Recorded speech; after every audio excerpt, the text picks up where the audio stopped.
So today I'm going to go over a couple of watercolor techniques that are very common and very useful, and I'll show you an example of how I use them in my landscape painting. So first is a wash, and a lot of beginner watercolorists try to use the paint almost like a marker and color in, but a wash is a way to efficiently fill an area.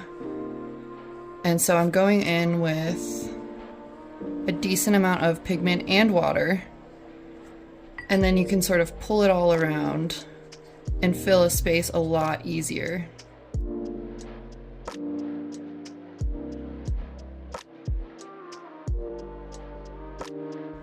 So next is glazing, which is basically putting down series of colors, letting it dry completely, and then adding a thin layer of a different color on top.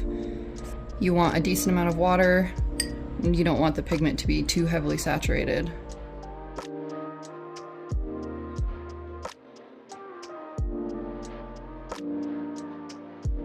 So I'll let this dry and then I'll show you how I apply this to my landscape painting.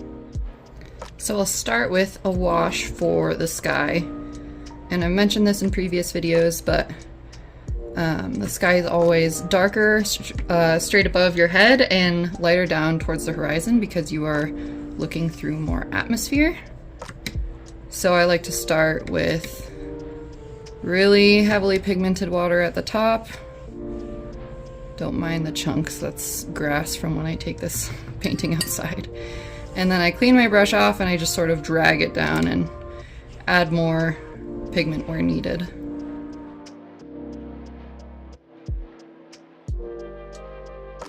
So once that wash is dry, because again, it'll bleed if it's wet wherever you touch the pigment to, I'm gonna go in and do a glazing. It's a little bit of a combination of a glaze and a wash because I'm doing a larger area, but basically I'm using a wash to glaze over the colors that are already here.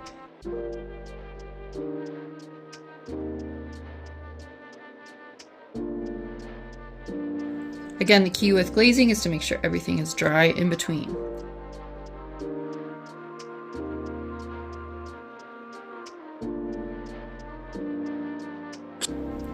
All right, there you have it. This is a fun exercise to play around with. This is a pretty complicated example, but you can just mess around with these techniques like this.